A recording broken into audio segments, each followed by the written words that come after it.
सीताराम हनुमान सीताराम हनुमान सीताराम हनुमान। बोली रामचंद्र भगवान की जय हो।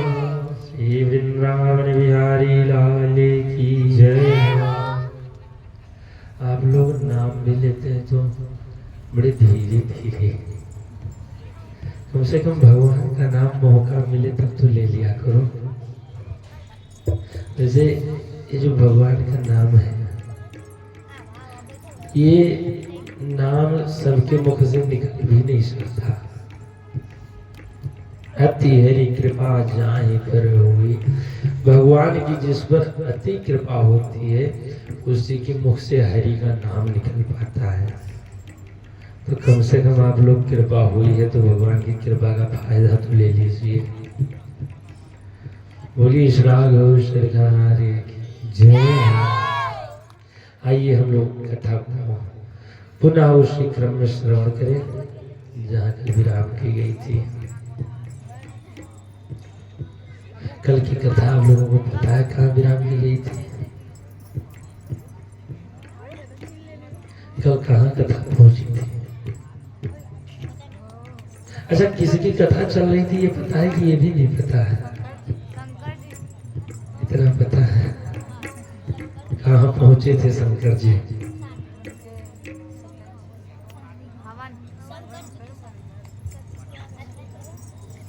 शंकर जी का आज विवाह होना था। बिंदु कल सती माता गई थी कथा सुनने और वहां से आई थी। भगवान शंकर सती जी का त्याग कर दी थी कल, और पुनः बैठाकर कथा सुना रहे थे। और वहां से माता सती को भगवान शंकर बहुत समझाए कि यज्ञ में मत जाओ, लेकिन सती माता मानी नहीं। शंकर जी बहुत प्रयास किए, सती जी ने कहा नहीं हम जाएंगे। लेकिन वहां जाने के बाद हुआ क्या? गोस्वामी बाबा कहते हैं पिता भवने जब गई भवानी। पिता भवने जब गई भवानी। पिता भवने जब गई भवानी। पिता भवने जब गई भवानी। रच काश कावने सने मानी। रच काश कानो बेईमानी। सादर भले मिली एक माता। सादर भले मिली एक माता। भगनी मिली बहुत मुस्काता। भगनी मिली बहुत मुस्काता। दक्षिण कुछ पूछी कुछ लाता। दक्षिण कुछ पूछी कुछ लाता।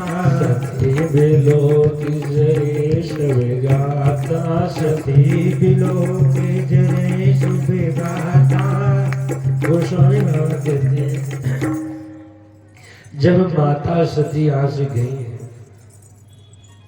पिता भवन जब गई भवानी। जैसे माताएं जब मायके जाती है तो बड़ा आदर सत्कार होता है, लेकिन आज जब सती माता गई, दक्ष त्रास काहुन शनिमानी। राजा दक्ष के डर से किसी ने सम्मान भी नहीं किया, क्योंकि राजा दक्ष सबको मना कर दिए थे इनके पिता कि कोई सती का सम्मान नहीं करेगा अगर सती और शंकर आएंगे तो। लेकिन बंधुओं, बहनें भी देखकर मुस्कुरा रही हैं। अग्नि मिली बहुत मुस्कुराता, देखकर मुस्कुरा रही है कि ये भी बिना बुलाए पहुंच गई। लेकिन ये जो माता का रिश्ता होता है बड़ा अलौकिक रिश्ता। बंधुओं, सब रिश्ता बदल सकता है, लेकिन जो माँ का दिल होता है कभी बदलने वाला नहीं। बंधुओं,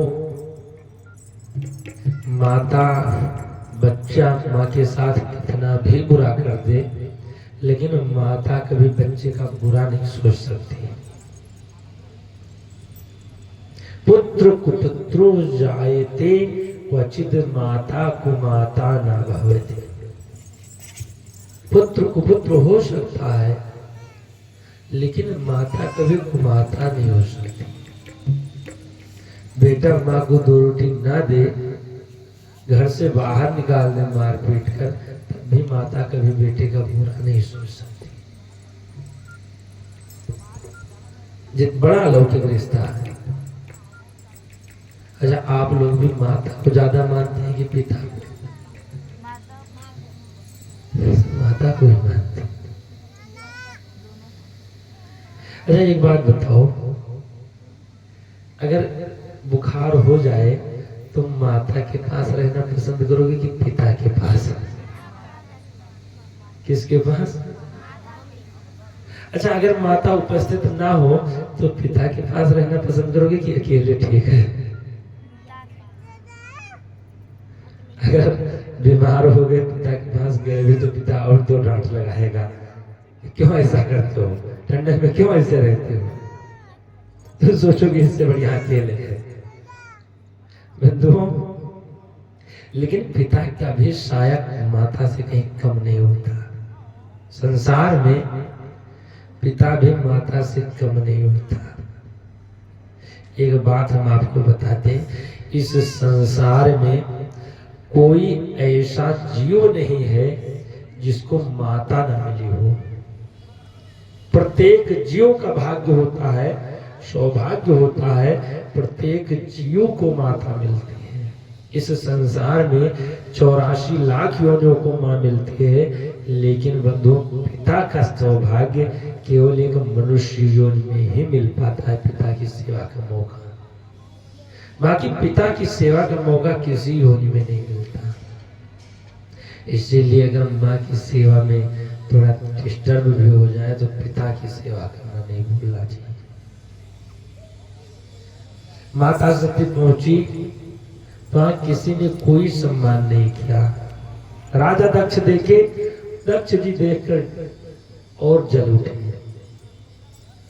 सती जी ने सोचा कि अगर पिता नहीं मान रहे, चलो यज्ञ नारायण भगवान का ही दर्शन कर ले। गई जहां यज्ञ हो रहा था। जब यज्ञ भगवान के स्थल पर गई तो वहां सभी देवता बैठे हुए थे, लेकिन माता सती कतहु न देख शंभु कर भागा। कहीं शंकर जी का भाग नहीं दिखाई पड़ा, शंकर जी का स्थान नहीं दिखाई पड़ा। तो बंधु, बिना शंकर जी की पूजा का कोई भी यज्ञ पूर्ण हो ही नहीं सकता। सती जी देखे कि हमारे पति का अपमान, और एक पतिव्रता पत्नी सब कुछ सहन कर सकती है, लेकिन पति का अपमान नहीं सहन कर सकती। माता सती जो ही देखी हमारे पति का अपमान, सती जी तुरंत ही राजा दक्ष को श्राप दी थी कि जाओ, जो जो काम आपने किया है उसका फल तुमको अच्छी तरह मिलेगा। सो फल तुरंत लाभ स्वीकारो। जिसने जिसने भी हमारे पति की निंदा की है या निंदा सुनी है, उसको उसका फल अवश्य मिलेगा। क्योंकि इस संसार में संत शंभु श्रीपति अभिवादा, कहीं अगर संत की निंदा हो या शंकर जी की निंदा हो या भगवान विष्णु की निंदा हो, तो वहां अगर कोई निंदा सुन ले कानों से, तो बंधु उसकी जीभ काट लेना चाहिए। काटिए आसु जीभ जो बसाई। कहीं अगर निंदा सुनाई पड़े तो उसकी जीभ काट लेना चाहिए। अगर बस ना चले तो उसकी निंदा सुनना ही नहीं चाहिए, वहां से हट जाना चाहिए। सती जी ने कहा, महाराज हमारा तो बस इतना है कि मैं तुम्हारा सर काट लेती, लेकिन बस तुमको छोड़ रही है, एक एहसान है तुम्हारा। ये जो शरीर है तुम्हारी ही अंश का है, इसीलिए मैं आज तुमको छोड़ रही हूँ। और माता सती इतना कहकर और कहे कि आज के बाद मैं ये तुम्हारे अंश का शरीर भी नहीं चाहती। दोबारा हमको अगर जन्म मिले तो अगर बेटी का जन्म मिले तो पत्थर की बेटी बना देना, लेकिन ऐसे बाप की बेटी मत बनाना कि जो भगवान से विमुख हो जाए।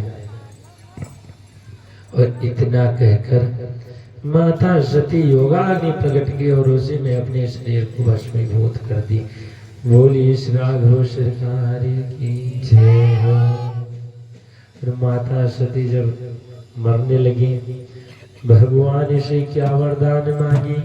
भगवान से कह रही प्रभु सती मरत हरि सन बहरे मांगा, सती मरत हरि सन बहरे मांगा, सती मरत हरि सन बहरे मांगा, सती मरत हरि सन बहरे मांगा, जन्म जन्म शिव पद अनुरागा, जन्म जन्म मोहन पति अनुरागा, यही कारण हिम गिरि गृह जाई, तेहि कारण हिम गिरि गृह जाई, जननी पार्वती तनु पाई, जननी पार्वती तनु पाई, जननी पार्वती तनु पाई, जननी पार्वती तनु पाई। सती जी मरते समय भगवान से जो वरदान मांगे थे कि प्रभु हमारे जितने जन्म हो हर जन्म में यही पति मिले, जन्म जन्म शिव पद अनुरागा। जन्मों जन्म भगवान शंकर से ही प्रेम बना रहे हैं। वैसे बंधु अगर देखा जाए तो भगवान शंकर सती जी को कोई सुख नहीं दे रहे थे। अगर ये कहो कि बहुत बढ़िया बिल्डिंग बनवा दिए थे सती जी के लिए, कभी नहीं, कैलाश पर रहते थे। बहुत बड़ी बड़ी गाड़ी खरीद लिए हो, कोई वही बूढ़े नंदे से चलते थे। कोई सुख नहीं था सती जी को, लेकिन और लास्ट में त्याग भी कर दिए थे। लेकिन सती जी पति के चरणों में ही प्रेम बनाए रखी। अगर आज के समय में कोई पति थोड़ा सा दुख दे दे पत्नी को तो तुरंत भगवान के पास जाए और कहेगी हे प्रभु अगली बार चेंज कर देना, ये ना मिले। यही तो कहेगी कि ये कहेगी हे भगवान जन्म जन्म से अनुरागा। बंधु अगर घर में परिवार में दुख मिल ही जाए, ऐसा नहीं सोचना चाहिए। भगवान से यही मनाना चाहिए। विवाह के समय तो जब संकल्प लेते हैं तो 7 जन्म का लेते हैं कि हम 7 जन्म साथ रहेंगे। लेकिन अगर थोड़ा भी दुख मिला तो सहन करने वाले नहीं। बंधु भगवान से अगर मांगना है तो बस यही मांगो कि हे प्रभु जितने जन्म हो यही मिले, बस इतना करो थोड़ा सुधर कर मिल जाए। हाँ ये मांग लेना चाहिए। माता सती ने कहा प्रभु जितने जन्मों भगवान शंकर ही मिलते रहे, और तेहि कारण हिम गिरि गृह जाई। इस बच्चे को पकड़ लो या फिर बैठा दो।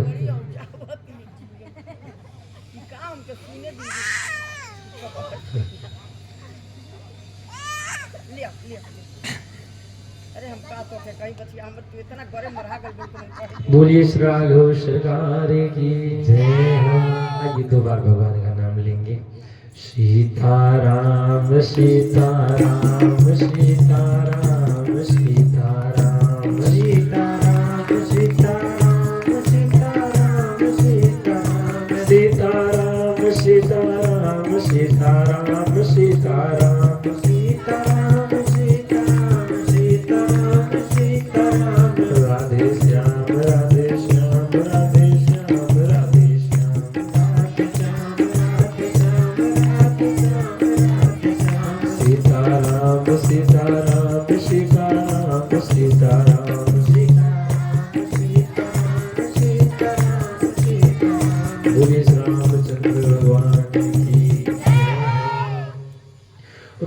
सती का जन्म दोबारा जब हुआ तो पर्वत राज हिमांचल के यहाँ पर्वत के पास हो गया। क्यों? क्योंकि माता ने कहा था पत्थर की बेटी बना देना, लेकिन ऐसे बुद्धिमान बाप की मत बनाना। तो दोबारा पत्थर की ही बेटी बन गई। और पार्वती के रूप में जब मैया आई, नारद जी को पता चला। नारद समाचार सब पाए, कौतुक कहीं गिर गए सिधाए। शैल राज बड़े आदर कीना, पद बघारे बड़े आसन दीना। नारद जी को समाचार मिला कि मैया पार्वती आई है। नारद जी राजा हिमांचल के यहाँ पहुंचे और जब देखे राजा हिमांचल तो बड़ा आदर सत्कार किए साधु का। नारद जी को बैठाए, चरण धुले, सुंदर आसन दिए, लेकर गए चरणों तक पूरे घर में छिड़के।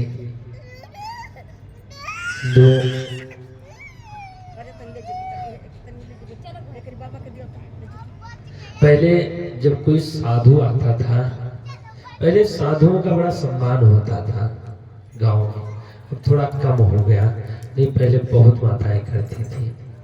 और नारद जी पहुंचे, मैया माता मैना आई, चरण धुली, दोनों लोग नारी सहित मुनि पद सिरुनावा। चरणों तक बंधु, संत का अगर चरणों तक घर में छिड़का जाता है, गंगा जल छिड़कने से केवल एक तीर्थ का फल मिलता है, जिस तीर्थ का जल होता है, लेकिन साधु का चरणों तक घर में छिड़कने से समस्त तीर्थों का फल मिल जाता है। और लेकर आए पार्वती जी को भी चरण स्पर्श कराया।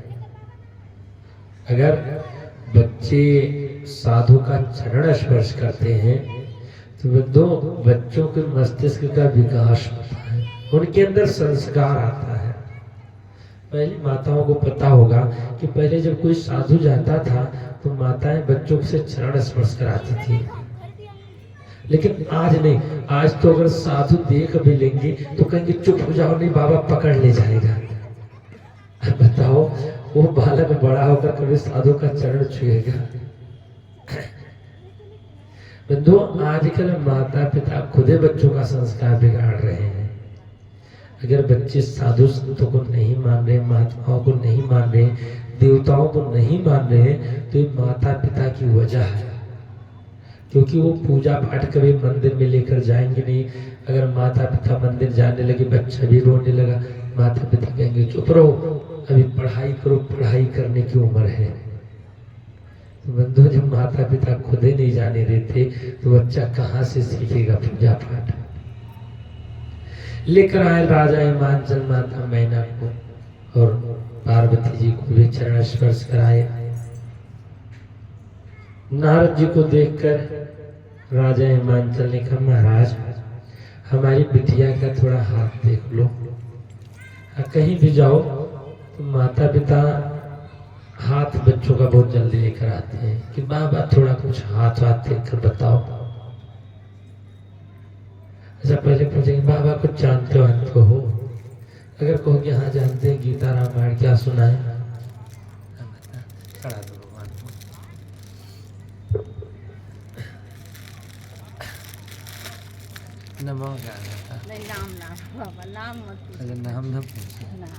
मैया की तरफ से गुप्त दान व्यवस्था आया है। भगवान मंगल के धन दौलत की बरसात होती है। बोलिए श्री राघव कारी की जय हो, श्री वृंदावन बिहारी लाल की जय हो, गौरी शंकर भगवान की जय हो।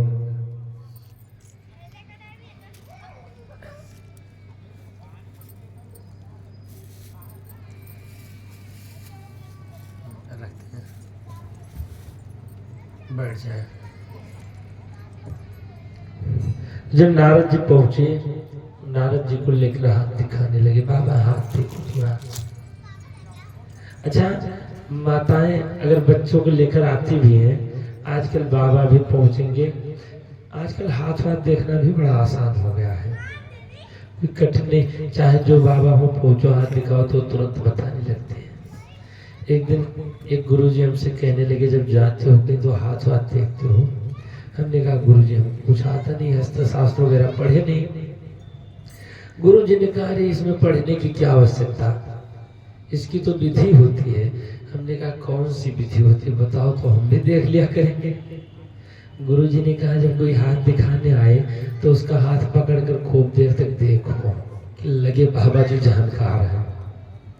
उसके बाद कहो तुम्हारे पास पैसा आता है पर रुकता नहीं, बोलेगा महाराज एकदम सही कह रहे हो।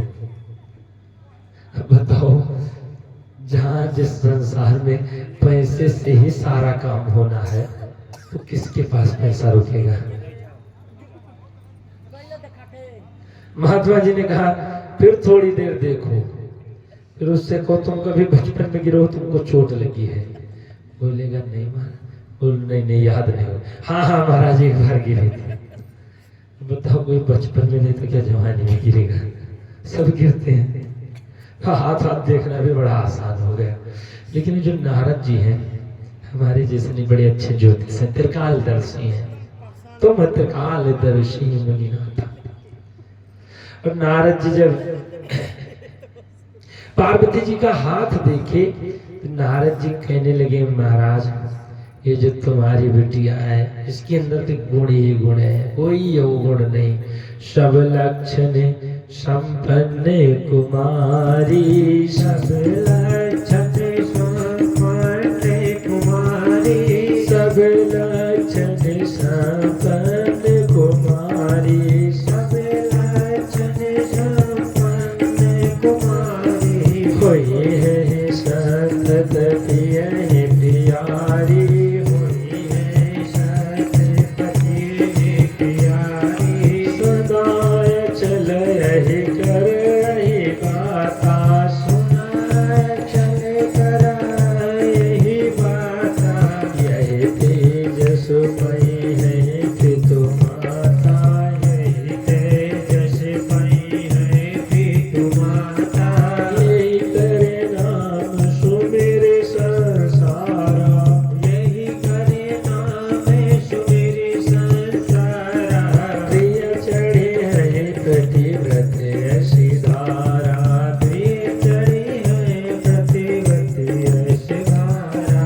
सुंदर सहज सुशील सयानी, सुंदर सहज सुशील सयानी। नाम उमांबिके भवानी, नाम उमांबिके भवानी। नारद जी कहने लगे महाराज ये जो तुम्हारी बिटिया सुंदरी साज सुशील सयानी, बड़ी सुंदर है, बड़ी साज है, बड़ी सुशील है, बड़ी सयानी, बहुत होशियार है। इसके जो नाम है नाम उमांबिके भवानी, उमा अंबिके भवानी इत्यादि इसके नाम होंगे। सब लक्षण संपन्न, सारे लक्षणों से संपन्न है। और इसका जो पति होगा वो भी अखंड होगा, साधारण नहीं। सदा अचल यही कर यही बाता, हमेशा अचल रहेगा, हमेशा सौभाग्यवती रहेगी बिटिया तुम्हारी।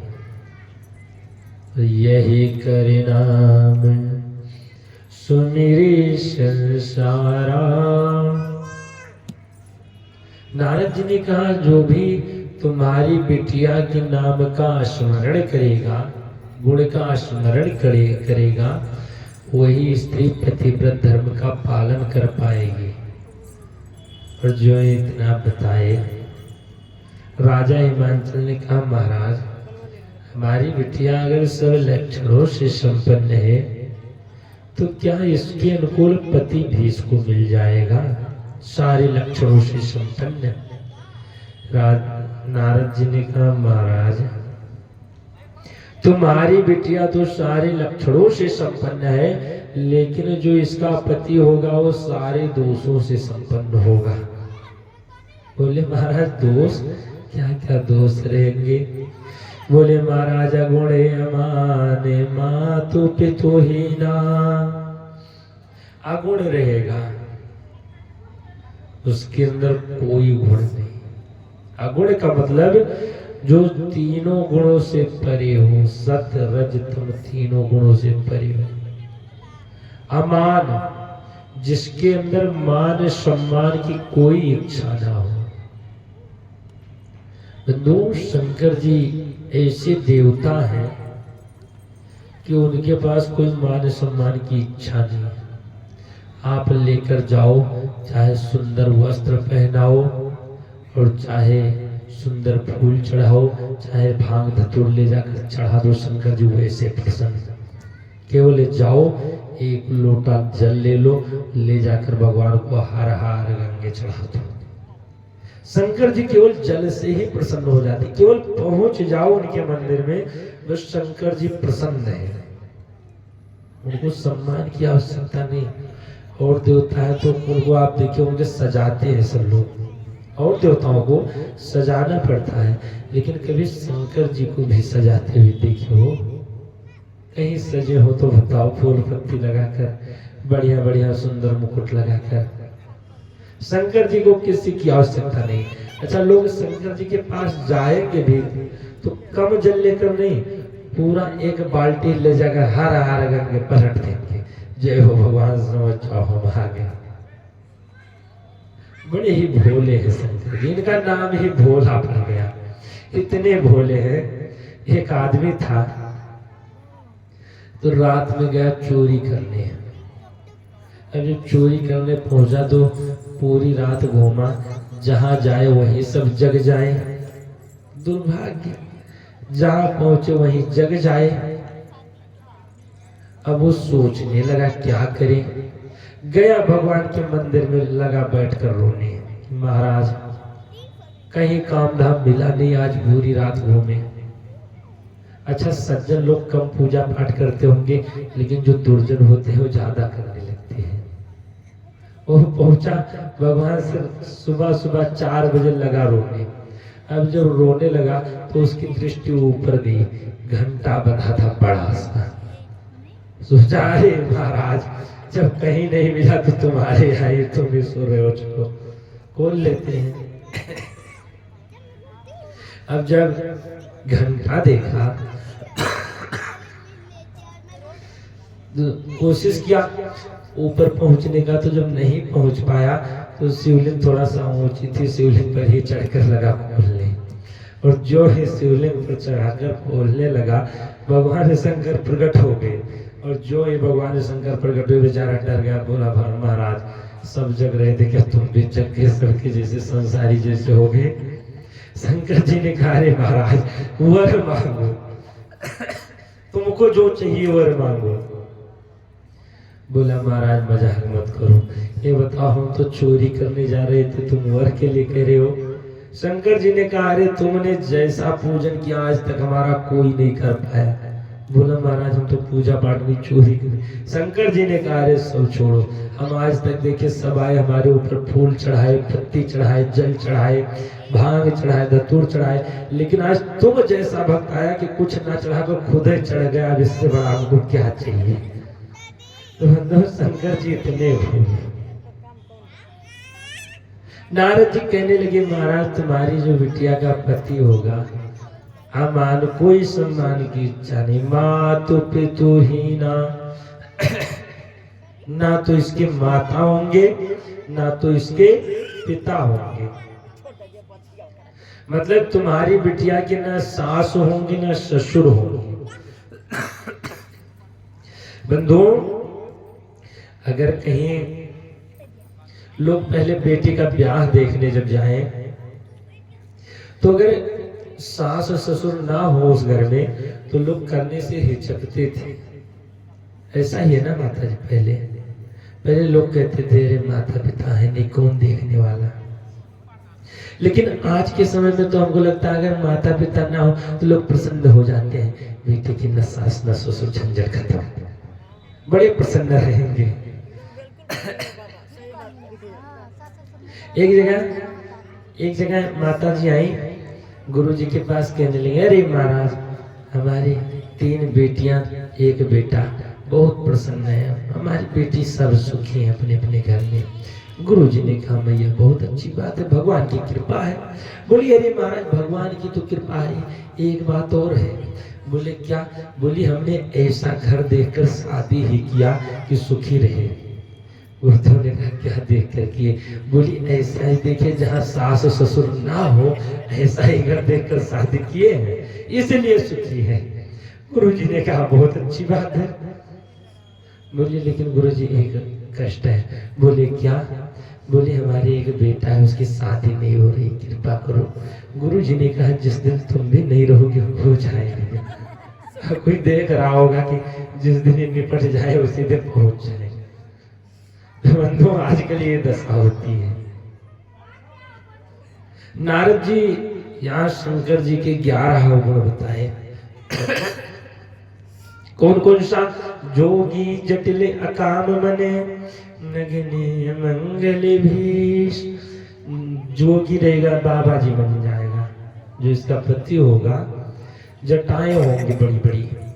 अकाम, कोई मन में कामना नहीं, नंगा होगा, इधर उधर पड़ा रहेगा। बोले महाराज ऐसा पति मिलेगा? नारद जी ने कहा महाराज हम नहीं कह रहे हैं, हस स्वामी यही कामिली परिहस्त शीरीख, ऐसी इसकी रेखा बता रही है। और जो ही माता मैंने और राजा हिमांचल सुने कि हमारे बिटिया के अनुकूल पति नहीं मिलेगा, राजा हिमांचल ने कहा महाराज कोई उपाय हो तो बताओ कि जिससे हमारी बिटिया के अनुकूल पति मिल जाए। राजा नारद जी ने कहा महाराज इस संसार में कहा मुनीस हिमवंत सुनो, जो विध लिखा लीलार, देव धनुज नर नाग मुनि कौन मीठ निहार।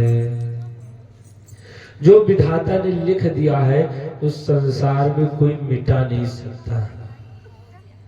इसलिए तुम्हारी बिटिया को ऐसा ही पति मिलेगा। हिमांचल ने कहा महाराज साधु के पास तो उपाय होता है, कोई उपाय तो करो।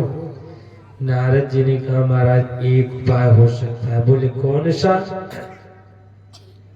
बोले जो तप करे कुमारी तुम्हारी, जो तप करे कुमारी तुम्हारी, जो तप करे कुमारी तुम्हारी, जो तप करे कुमारी तुम्हारी, भारियों में किस कहे पे पुरारी, भारियों में किस कहे पे पुरारी, जो विवाह शंकर संग हो, जो विवाह शंकर संग होई, जो विवाह शंकर संग होई, दोष समय कहा सब को कोई, दोष में सविता सब कोई।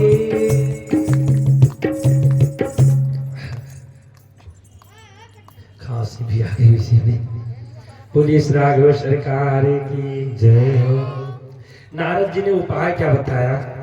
नारद जी ने उपाय यही बताया कि अगर तुम्हारी बिटिया तपस्या करे तो इससे शंकर जी प्रसन्न हो सकते हैं, और अगर शंकर जी कृपा कर देंगे तो सारे देवी देवता प्रसन्न हो जाते हैं। इसलिए अपनी बिटिया को भेज दो, तपस्या करे। और बिना तपस्या के भगवान प्रसन्न नहीं होते। इतना नारद जी बताकर और अपने धाम को चले गए।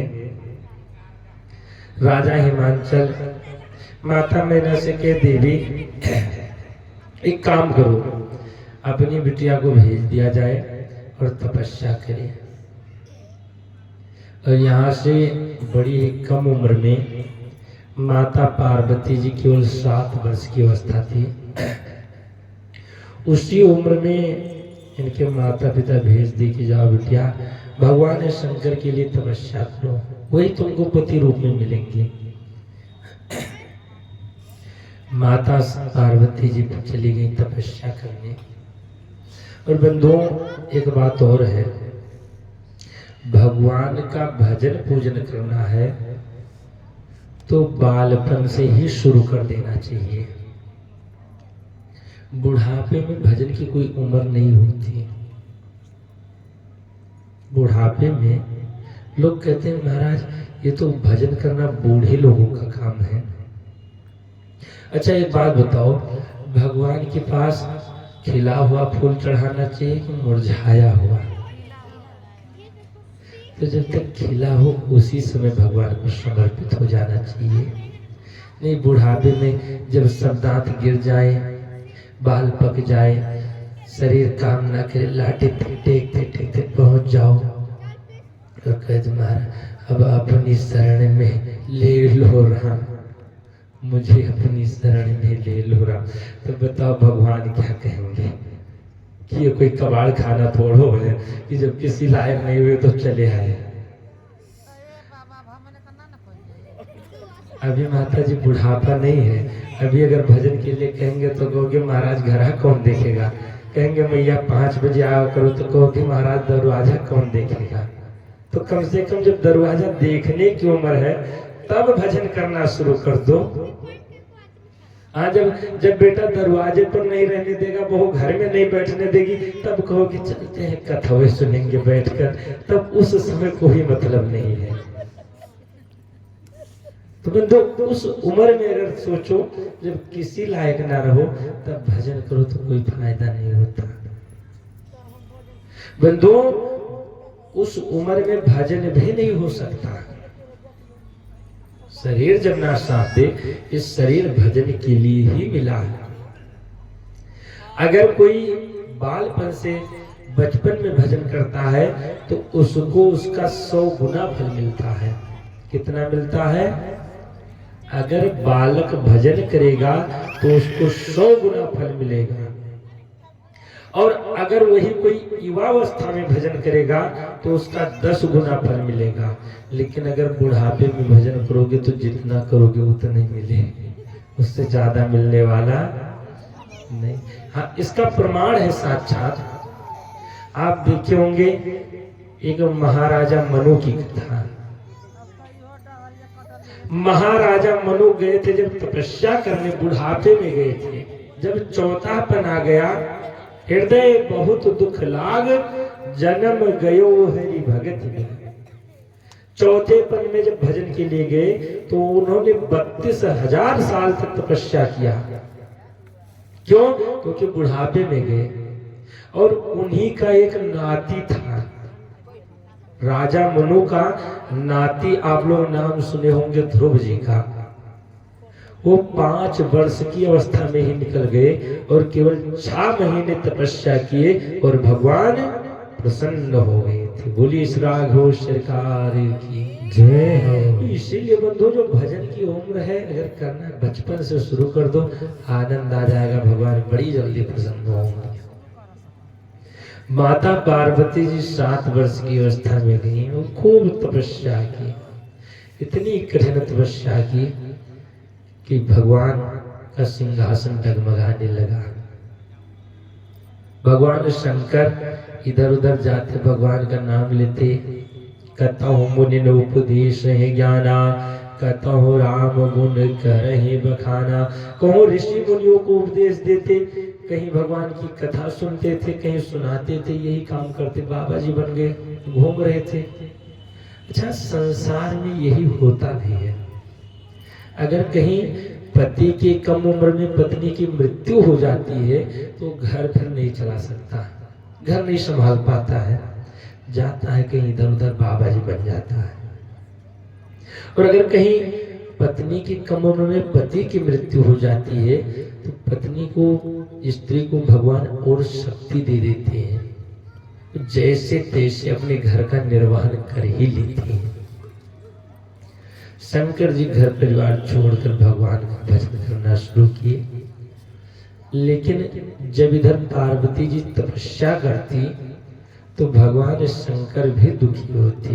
भगत बिरह दुख दुखित सुजाना, भक्तों के दुख के कारण भगवान भी दुखी हो जाते हैं। और जो है भगवान दुखी हुए, इधर राम जी आए। क्या नाम है भैया? नाम बता दीजिए। नमो का है भैया की तरफ से गुप्त दान आया है। भगवान मंगल करे, धन दौलत की बरसात होती रहे। बोलिए इस राघव सरकार की जय हो। एक दिन राम जी देखे कि शंकर जी इधर दुखी हैं, पार्वती जी उधर दुखी हैं, दोनों लोग दुखी। राम जी सोचने लगे कि ये दुख का कारण तो मैं ही बना। भगवान राम ही दुख का कारण। क्यों? क्योंकि राम ही अगर रास्ते में नहीं मिले होते तो पार्वती सती जी को त्याग नहीं करते शंकर जी, और त्याग नहीं किए होते तो सती जी को मरना नहीं पड़ता। राम जी गए शंकर जी के पास। शंकर जी से कहने लगे आज हमको एक वचन दो। शंकर जी ने कहा महाराज आप हमसे वचन, आप तो सबको देते रहते हो, हमसे क्या मांगने आए हो? राम जी ने कहा आज हम आपसे मांगने आए हैं। बोले क्या महाराज? बोले बस यही वचन दे दो, जाई विवाह हो शैलज यहाँ मोहि मांगे दीहु। तुम जाओ राजा हिमांचल की यहाँ विवाह कर लो, यही हमको दे दो। अपने लिए नहीं, अपने लिए नहीं करना है विवाह, क्योंकि शंकर जी तो अकाम है, मन में कोई कामना ही नहीं तो विवाह की जरूरत ही नहीं। बोले अगर विवाह करना है तो हमारे लिए यहाँ मोहि मांगे दीहु। शंकर जी ने कहा महाराज वैसे उचित तो है नहीं,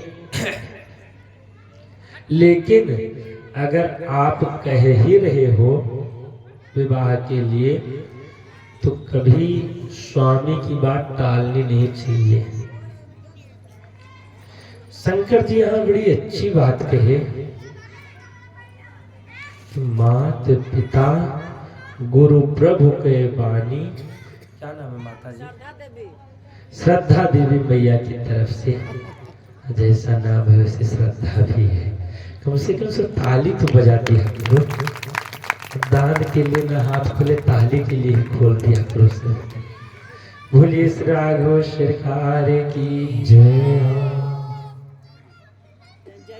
शंकर जी कहते हैं राम जी से महाराज मात पिता गुरु प्रभु के बानी, बिनहि विचार करे शुभ जानी। माता पिता गुरु और भगवान, ध्यान दीजिएगा, चार की बात पर कभी विचार नहीं करना चाहिए। किसकी किसकी बात पर? माता पिता गुरु और भगवान, इनकी बात को बिना विचारे ही शुभ मान लेना चाहिए। लेकिन बंधुओं अगर देखा जाए, भरत जी माता कैकेयी की बात को नहीं माने थे, माता की बात को नहीं मानी। आज भी उनको सब अच्छा ही कहता है। प्रहलाद जी अपने पिता की बात को नहीं माने। कोई गड़बड़ कहता है प्रहलाद जी को, शायद अगर मान गए होते तो आज प्रहलाद जी का नाम ही हम आप नहीं जानते। देखिए माता पिता गुरु की बात को कब तक मानना चाहिए? माता पिता गुरु जब तक भगवान की तरफ प्रेरित करे।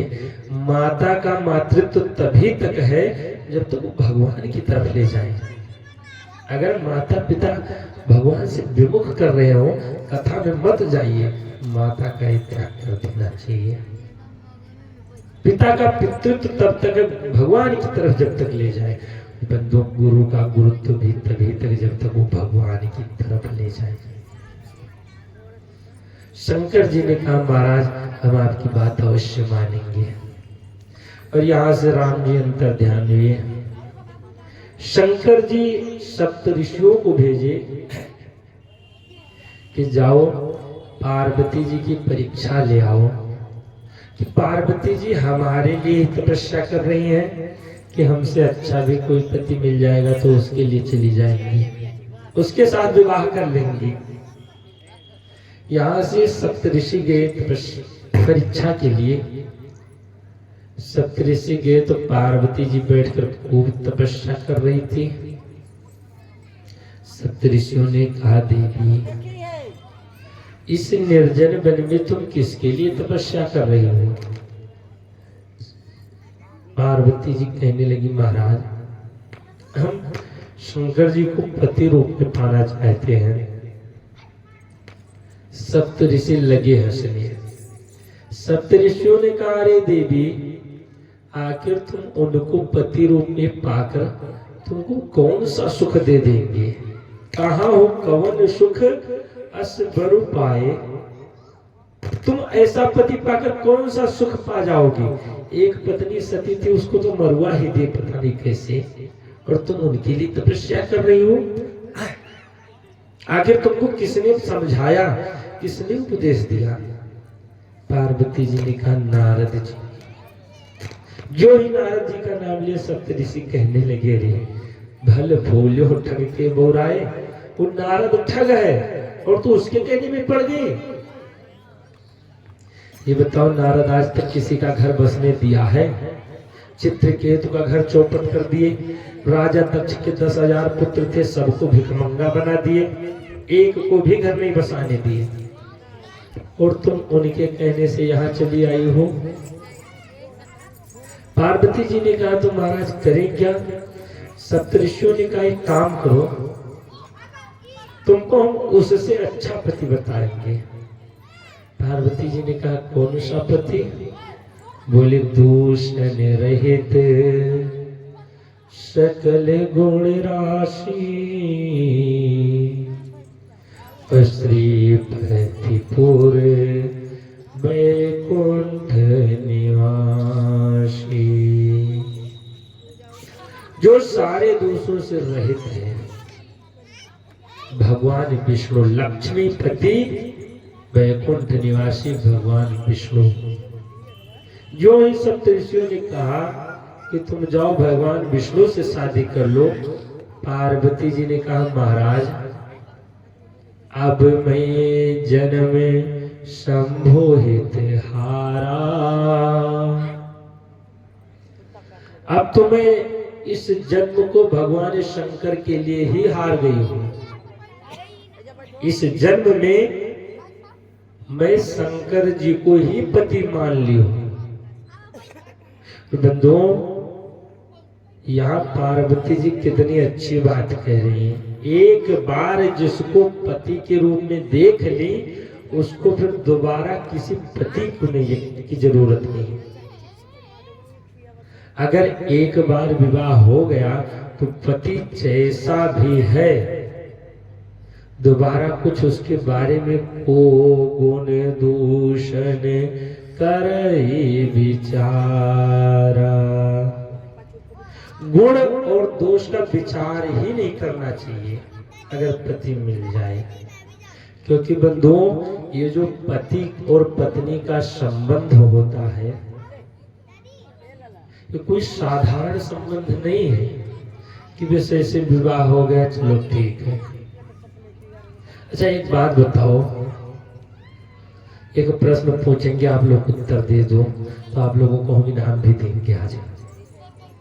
हाँ कोई रुपया पैसा सोना सरते नहीं, आशीर्वाद देंगे। जब किसी स्त्री का विवाह हुआ तो उसको मायके छोड़कर ससुराल मिली, उसके बदले जब मायके छोड़ी तो उसको ससुराल मिली। जब वो अपने पिता को छोड़ी तो उसको ससुर जी मिले, पिता की जगह ससुर मिले। हाँ ससुर होते हैं पिता के ही समान होते हैं। जब माता छोड़ी तो सासू मिली।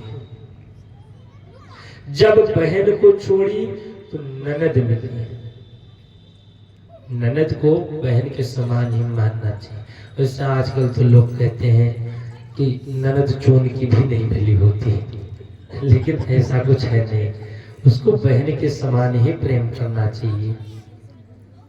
अगर भाई का त्याग की तो यहाँ भाई की जगह पर जेठ और देवर मिले, लेकिन ये जो पति है ये किसके बदले मिला? अभी आप लोगों ने सोचा? अगर जानते हो तो बताओ, जो पति है ये किसके बदले मिला? बंधुओं, जो पति होता है, पति किसी के बदले नहीं मिलता। पति का जो संबंध होता है ये जन्म जन्मांतर का संबंध होता है, कोई एक जन्म का संबंध नहीं होता। पति पत्नी का संबंध जन्म जन्मांतर का होता है। पति और पत्नी का केवल शरीर दो होता है, आत्मा एक ही होती है। इसका प्रमाण है, जब राजा मनु जी तपस्या के लिए गए थे तो अपने बेटे उत्तानपाद को देखे तो उनका बेटा राजपाट तो संभाल नहीं सकता था, छोटे थे उत्तानपाद जी। तो राजा मनु अपने मंत्री जो हरदेव जी थे उनको बुलाए और कहने लगे, भैया हम तो भगवान को पाने के लिए जा रहे हैं तपस्या करने, और यहाँ पर तुम बैठे रहना और राजा उत्तानपाद को थोड़ा बहुत राजनीति वगैरह सिखा देते रहना। जब वो उस लायक हो जाएंगे तो राजपाट संभाल लेंगे, अन्यथा तुम तब तक संभालते रहना। हरदेव जी ने कहा ठीक है। राजा मनु चले गए तपस्या के लिए। हरदेव जी बड़े प्रसन्न हुए, लगे नाचने। उनकी पत्नी ने कहा, महाराज प्रसन्न हो? बोले, अरे हमारी तो भाग्य जग गई, भाग्य जग गई। बोले, क्या भाग्य जग गई तुम्हारी? बोले, राजा चले गए तपस्या के लिए और उत्तानपाद राजपाट संभाल नहीं सकते, हमसे बोले हैं कि इनको सिखा देना और राजपाट संभाल लेंगे, और हम कभी जीवन में सिखाएंगे नहीं, पूरा जीवन हम राज्य करेंगे। हरदेव जी की पत्नी गई और अपने कमरे में चूड़ी वगैरह निकाल कर सब रख दी। बोली, तुम्हारे तो भाग्य जग गए, हमारे तो भाग्य फूट गए। बोले, क्यों? हम राजा बने तो तुम्हारे भाग्य फूट गए? बोली, जिस राजपाट को राजा मनु तिनके के समान त्याग कर और जंगल में चले गए, तुम उसी राजपाट को पाकर और सोच रहे हो कि हम भगवान बन जाएंगे? अरे राजा के जितनी तुम्हारी भी उम्र हो गई, अगर राजा मनु चले गए तपस्या के लिए तो तुम अभी बैठकर तपस्या में लग जाओ। बंधुओं, पत्नी कहते किसे हैं? पत्नी उसको कहते हैं, कितनी भी ठंडक हो, ठंडक में अगर पति 10 बजे रात को भी आए तो पत्नी खाना बनाकर और बैठी इंतजार करती रहे कि हमारे पति देव आएंगे तभी हम भोजन करेंगे। माताएं ऐसा ही करती हैं, यहाँ भी करती हैं कि यहाँ खा पी कर पेट। अच्छा, नए लोग खा पी कर पेट। जो पत्नी उसको कहते हैं जो पति के भोजन की चिंता करे कि हमारा पति अभी तक कुछ खाया नहीं, नाश्ता नहीं किया, भोजन नहीं किया, उसको पत्नी कहते हैं। पत्नी उसको कहेंगे जो पति के भोजन की चिंता करे, लेकिन जो पति के भजन की चिंता करे उसको पत्नी नहीं, उसको धर्म पत्नी कहा जाता है। बोली इस राघव सरकार की जय।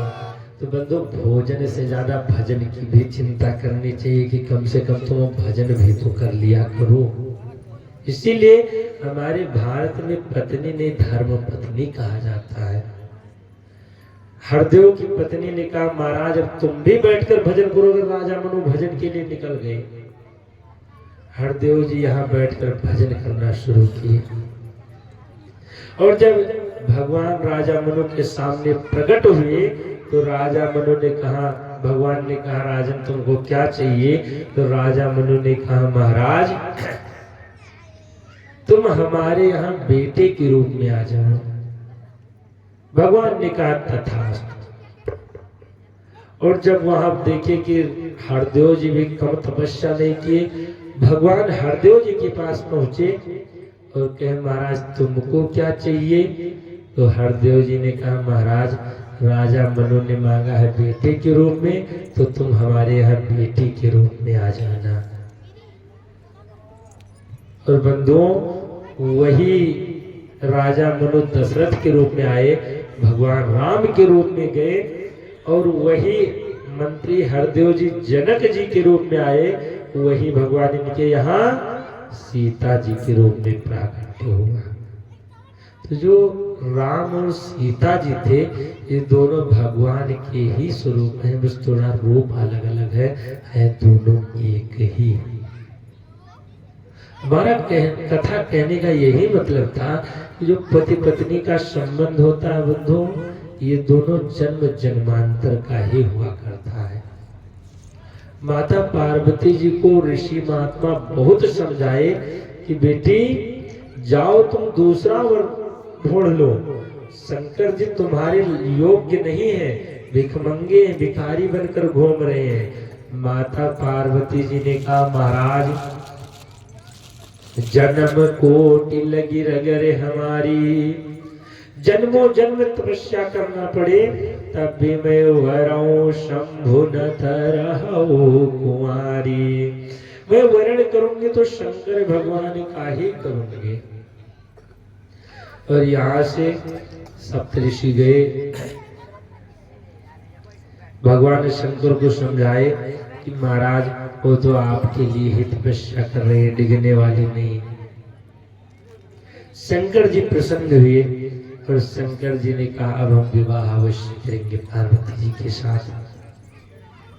उसी समय तारकासुर का वध हुआ था, तारकासुर का जन्म हुआ था।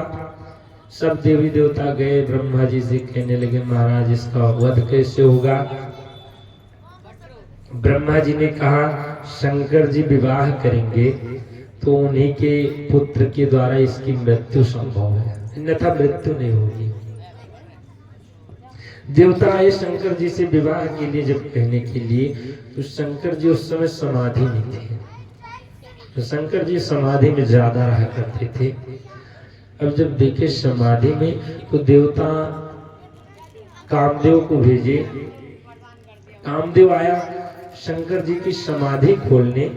कामदेव जब शंकर जी की समाधि नहीं खोल पाया तो अपने फूल के 5 तीक्ष्ण बाण छोड़े, जो कि शंकर जी के सीधा हृदय में लगा, तो शंकर जी की समाधि खुल गई। शंकर जी ने देखा भजन में कौन बाधक आ गया, और शंकर जी उस कामदेव को अपने तीसरे नेत्र से जला दिए। तब शिव तीसरे नयन उघारा, उचितवते काम भयो जे छारा। जो ही कामदेव जला सब देवता पहुंचे, भगवान से लगे विनती करने। शंकर जी ने कहा कहा हो अमर आयो के तो, अरे अमर तुम तो अमर हो, तुम क्यों रो रहे हो? देवताओं ने कहा महाराज बहुत दिन हो गया, देवलोक में किसी का विवाह नहीं हुआ, ब्रह्मलोक में भी नहीं हुआ, तो हमारी इच्छा है थोड़ा आप विवाह कर लो, मिठाई उठाई खाने को मिलता बारात में। शंकर जी ने कहा विवाह अवश्य करेंगे, हमारे बाप राम जी कह गए हैं पहले ही, इसीलिए हम विवाह अवश्य करेंगे, जाओ सब तैयारी करो। यहाँ से शंकर ब्रह्मा जी सप्तऋषियों को भेजे कि जाओ राजा हिमांचल के यहाँ से लग्न पत्रिका ले आओ, विवाह की तारीख हो गया। सप्तऋषियों ने कहा महाराज किस महीने की लाएं? ब्रह्मा जी ने कहा अरे महाराज किस महीने की नहीं, जितनी जल्दी लगन हो सके। नहीं अगर शंकर जी की समाधि दोबारा लग जाएगी तो फिर कामदेव भी जल गया है, अब की कौन समाधि खुलेगा। इसीलिए जितनी जल्दी हो सके उतनी जल्दी की लग्न बनवा लेना। और यहाँ से सप्तऋषि गए तो संयोग से दूसरे दिन की ही लगन मिल गई। लग्न पत्रिका लेकर सप्तऋषि आए, ब्रह्मा जी के हाथ में रख दिए। ब्रह्मा जी लग्न पत्रिका पढ़कर सबको सुना रहे। लगन बाचे अज सब ही सुनाई।